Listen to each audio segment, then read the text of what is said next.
So when you look at how things are shaping up in Congress right now, in the Senate and in the House, do you think this is something that you can head off this year, or you're going to have to wait for the results of a new election?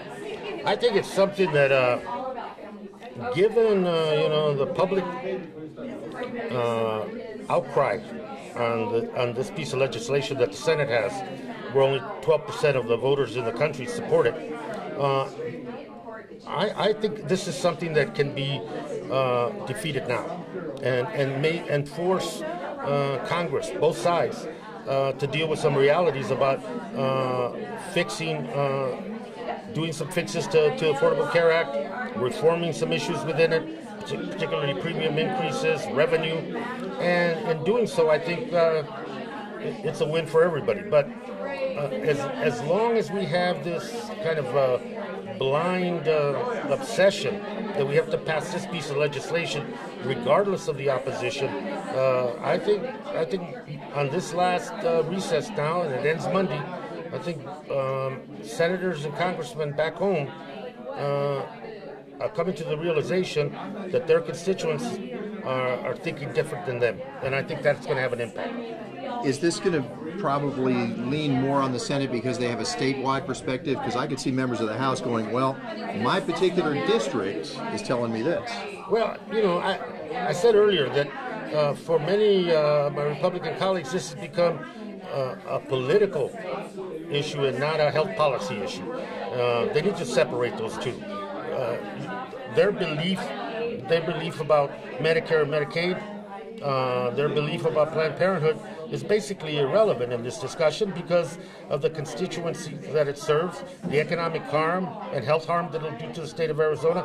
I think it's got to look at the big picture. They got to look at a greater good picture and not be so tied to a narrow ideological bent that they don't see the harm they're going to cause to the state by voting yes. I was going to say that there are a lot of people who look at Planned Parenthood, they look beyond the services Planned Parenthood provides, and they see it as a moral, ethical issue. They see it as an abortion provider that they want to cut off. Yeah, and that's what I mean. I firmly believe that,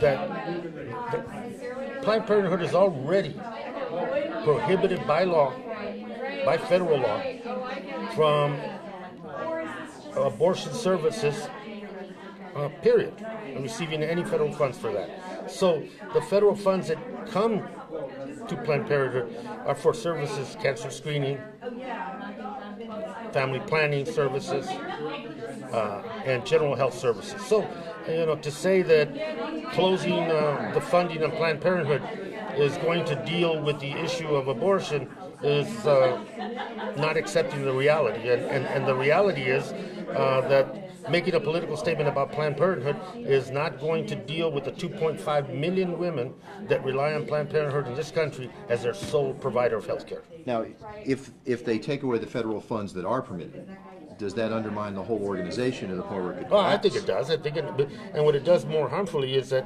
where Planned Parenthood is probably the only provider is in some rural areas, in underserved communities across this country. So them not being able to sustain the level of services they have now because they're not being reimbursed by Medicaid also then begins to hurt the very patients that we're all trying to serve under the Affordable Care Act. Now, the people in Congress are going to make the call on this.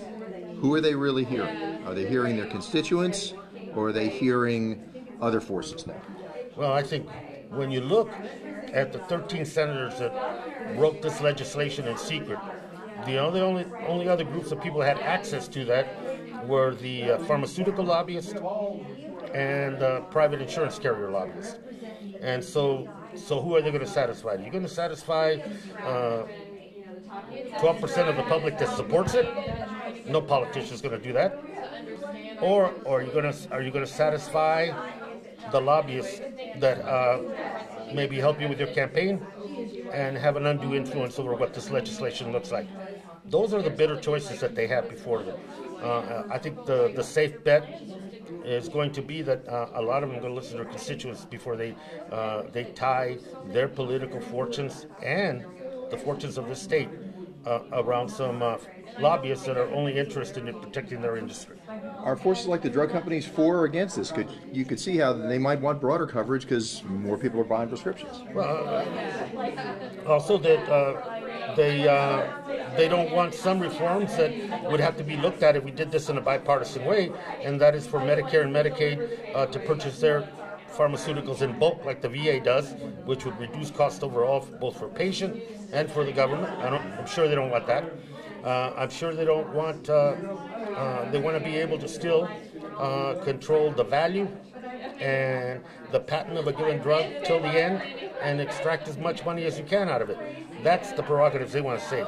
Private insurance companies has been able to get rid of pre-existing conditions and not feel that they're tied to essential benefits package as part of the Affordable Care Act, and having unfeathered control without oversight over the premiums and how they set them. Now, if they repeal but don't replace right away, do you think replacement will ever happen? I don't think they're going to go down that path. But in answer to your question, no. This would be punting the issue politically and not wanting to deal with it.